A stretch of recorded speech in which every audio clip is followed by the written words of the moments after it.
Фары старого Петера резали плотный, как овечья шерсть, туман. Степан ненавидел этот участок трассы Р-242. Местные дальнобойщики называли его «гнилой ус». Двухполоска, зажатая между бесконечным, глухим марийским лесом и топями. Ни заправок, ни связи, ни жилья на 100 километров вокруг. Только бесконечный асфальт, покрытый трещинами, из которых по весне вылезала жирная серая грязь. На часах было 3 часа ночи, самое сучье время. Глаза жгло так, будто под веки насыпали битого стекла.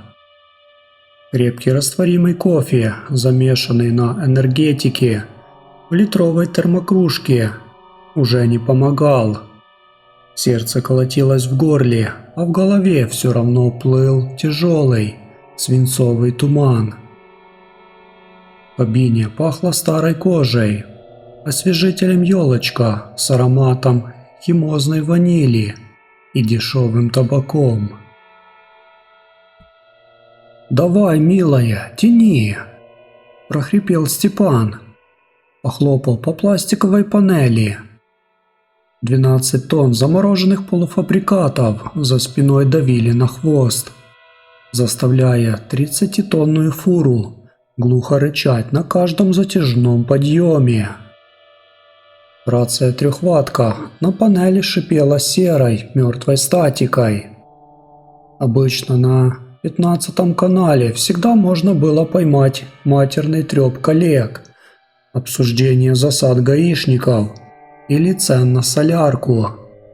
Но последний час радиоэфир был девственно чист. Никого. Будто все остальные грузовики на планете одновременно съехали на обочину и выключили зажигание.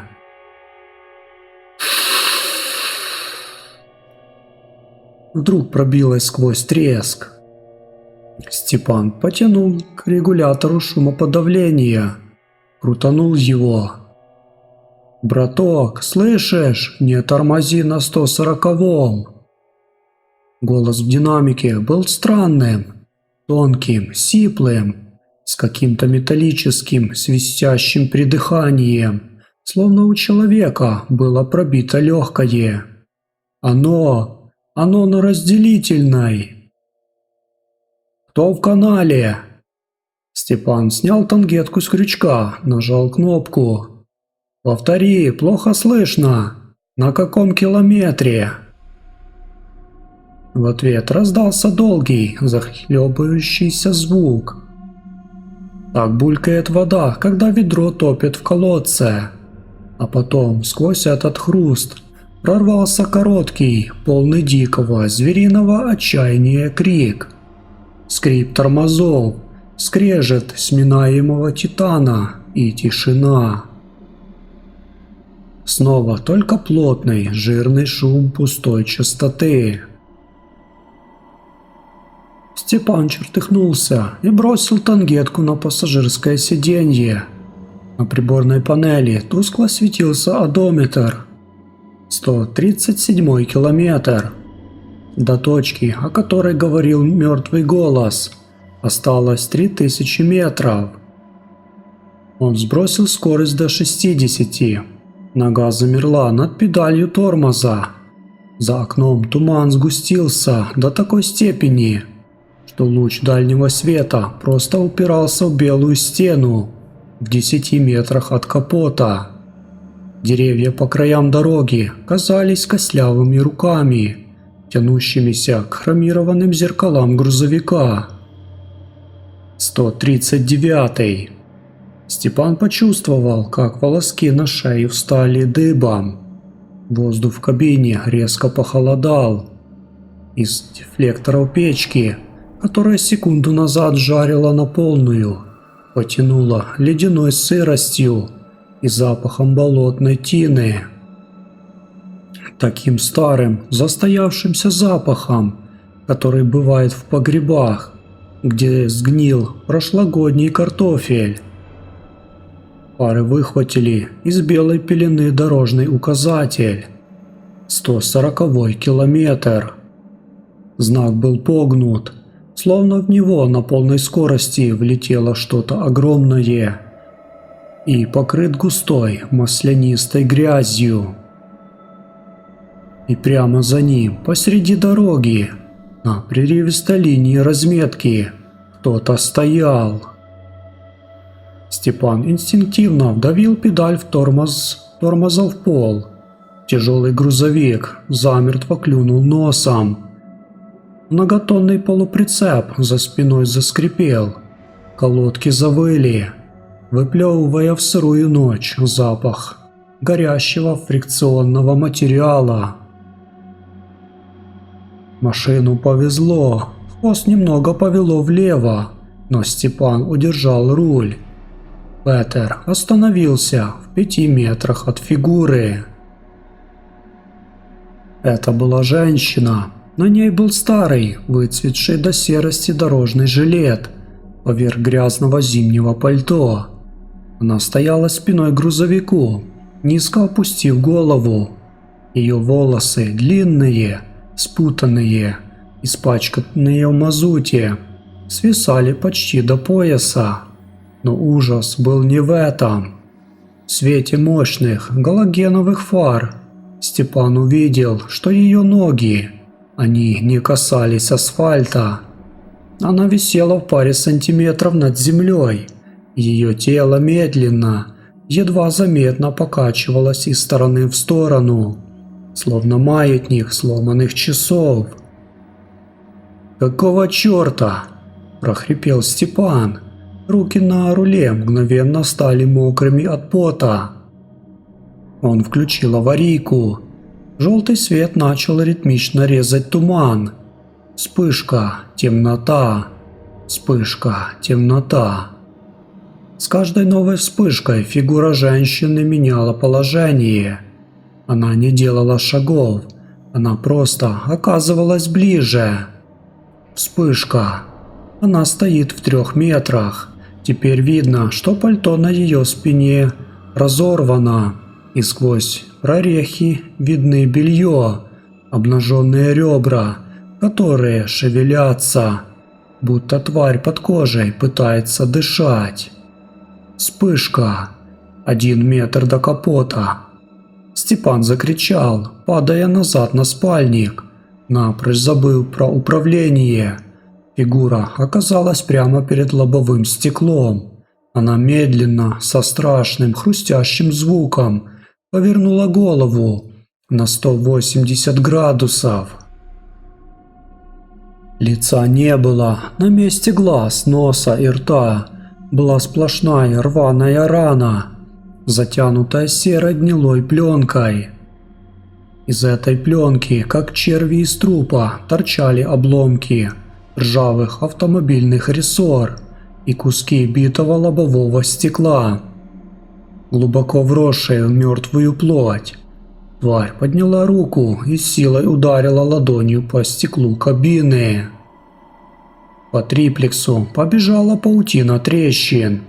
Степан, задыхаясь от ужаса, рванул рычаг коробки передач, воткнул пониженную и наотмашь нажал на газ. Двигатель взвыл. Многотонная машина сорвалась с места, подминая под себя то, что стояло на дороге. Степан почувствовал глухой, мягкий толчок под передним левым колесом, сопровождаемый звуком ломающихся костей, а затем прицеп подпрыгнул, будто переехал толстое бревно. В зеркалах заднего вида он не увидел ничего, кроме клубящегося тумана и мигающих красных огней своих габаритов. Часть 2. Попутчик. Он гнал без остановки больше часа. Спидометр показывал 110. Безумная скорость для этой узкой, разбитой трассы в такую погоду. Сердце колотилось так, что казалось еще немного, и оно прожжет ребра. Трещина на лобовом стекле перед пассажирским сиденьем напоминала о том, что это не было галлюцинацией от усталости. На стекле остался след, маслянистый, черный отпечаток ладони с неестественно длинными пальцами. Этот след не смывался дворниками. Жидкость из омывателя просто скатывалась по нему, оставляя жирные серые разводы. Трасса не кончалась. По расчетам Степана, он уже должен был доехать до развилки на крупный хаб, где стоял круглосуточный пост ДПС и большая освещенная стоянка для фур. Но дорога оставалась прежней. 2 полосы, туман и стена леса. Ни одного знака. Одометр застыл на отметке 140. Цифры просто перестали крутиться, хотя колеса бешено наматывали километры. Рация снова зашипела. «Браток, подбери меня! Холодно здесь!» Голос шел со стороны пассажирского сиденья. Степан резко повернул голову. Тангетка рации лежала там же, где он ее бросил, но звук шел не из динамика. Он шел из-под спальной полки, из темноты инструментального ящика. «Кто здесь?» – заорал Степан, хватая со своего кармана тяжелый нож с выдвижным лезвием. «Выходи, сука! Выкину на ходу!» Из-под спальника медленно, скребя ногтями по обивке, начала выдвигаться человеческая фигура. Она была плоской, неестественно тонкой, словно ее предварительно пропустили через промышленный пресс. Кости хрустели, распрямляясь в узком пространстве кабины. Это был мужчина в старой кожаной куртке-пилоте, какие носили водители в 90-х. Его голова была сплющена с боков, левое ухо отсутствовало, а вместо него из черепа торчал ржавый болт крепления кабины. Глаза мужчины были широко раскрыты, они были сухими, поддернутыми белесой пленкой катаракты, но они смотрели прямо на Степана. «Дорога не отпускает тех, кто пролил кровь», – просипел попутник. Его челюсть двигалась неестественно, выпадая из суставов при каждом слове. «Ты переехал Марту. Марта не любит, когда ее переезжают. Теперь ты в нашей колонии». Степан, обезумев от страха, взмахнул ножом, целясь в лицо твари. Лезвие с визгом прошлось по щеке мертвеца, но вместо крови из разреза посыпался серый, сухой дорожный прах и мелкая гравийная крошка. Тварь даже не моргнула. Она протянула руку, холодную, как лед из рефрижератора, и схватила Степана за запястье. Пальцы мертвеца сжались с такой силой, что кости Олега затрещали. Нож выпал из онемевших пальцев. «Смотри на дорогу, рулевой!» – прошептал попутчик, кивая на лобовое стекло. «Скоро твоя остановка!» Степан повернулся вперед. Туман перед капотом внезапно рассеялся, но то, что открылось его взору, было 100 крат хуже любой белой пелены. Трассы больше не было.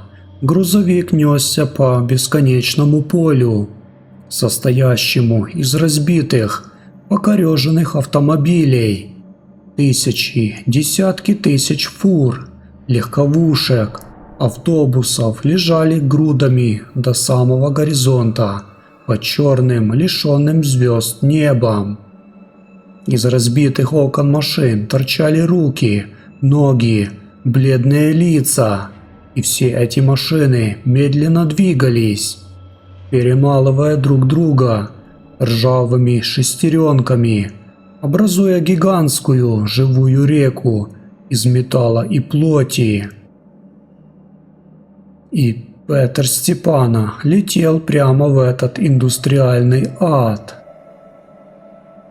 Часть 3. Вечный рейс. Степан попытался ударить по тормозам, но его правая нога не слушалась. Он с ужасом опустил взгляд вниз. Его обувь, его ноги ниже колен больше не принадлежали ему. Джинсы разорвались, и из них во все стороны прорастали черные, маслянистые тормозные шланги и толстые стальные тросы. Они намертво впивались в педальный узел, прорастали сквозь пол кабины, соединяясь с коробкой передач и двигателем. Живая плоть Степана переплавлялась, срасталась с металлом его грузовика. Вены на его руках потемнели, став похожими на гибкую проводку. Он попытался оторвать руки от руля, но кожа ладоней уже полностью слилась с оплеткой. Каждое движение поршней в двигателе теперь отзывалось дикой, разрывающей болью в его собственном сердце. «Нет, пожалуйста, у меня дома дочь, жена!» – заплакал Степан. Слезы жгли щеки, но, взглянув в зеркало заднего вида, он увидел, что вместо слез из его глаз текут струйки черной отработки. «У всех нас кто-то был», – спокойно сказал попутчик, который теперь сидел на пассажирском кресле, полностью распрямившись. Его кожаная куртка медленно врастала в обивку сиденья. Но дорога длинная, ей нужны новые колеса, ей нужны новые фары. Грузовик Степана с диким грохотом влетел в массу разбитых машин. Но удара не произошло. Машина просто погрузилась в этот поток, став его частью. Вокруг него такие же изуродованные грузовики, управляемые полусгнившими водителями, чьи тела были вживлены в приборные панели, двигались в едином, бесконечном ритме. Они ехали по кругу, по гигантскому замкнутому кольцу, из ржавчины и костей, у которого не было ни начала, ни конца. Степан почувствовал, как его сознание начинает угасать, растворяясь в гуле дизельного мотора. Его мысли становились простыми, механическими. Давление масла в норме, обороты 2000, тормоза отсутствуют. Он поднял руку, вернее то, во что превратилась его рука, костлявый рычаг, обтянутый резиновым шлангом, и нажал на кнопку воздушного сигнала. Над мертвым полем разнесся протяжный, утробный, полный бесконечной муки рев клаксона. А где-то там, в реальном мире, на 140-м километре трассы Р-242, из тумана снова медленно выплывает силуэт женщины в сером дорожном жилете. Она ждала следующего, кто решит поехать в ночь без сна. Часть 4. Эхо в эфире. Прошел год. Молодой парень по имени Антоха вел свой новенький Вольво по той же трассе Р-242. Было около 3 ночи. Туман стоял такой, что хоть топор вешай. Антоха крутил ручку старой рации, пытаясь поймать хоть кого-то, чтобы не уснуть. По радио шла сплошная статика. Вдруг сквозь шум прорвался тяжелый, утробный звук работающего дизеля, и глухой, двоящийся голос, в котором угадывался ритмичный стук поршней. «Коллеги, кто в канале? Осторожно, на 140-м. Там Марта и мой Петер. Не тормозите, она забирает колеса». Антоха усмехнулся, решив, что это кто-то из старых дальнобоев травит байки, чтобы припугнуть новичков. «Хорош пугать, браток», — сказал Антохов тангенту. «На каком ты километре? Давай на заправке кофе попьем». Рация ответила долгим, хриплым гудком воздушного сигнала, от которого у Антохи похолодели пальцы. А потом голос прошептал прямо ему в уши, минуя динамик. «Я на 140-м, уже год как на 140-м, я иду тебе навстречу».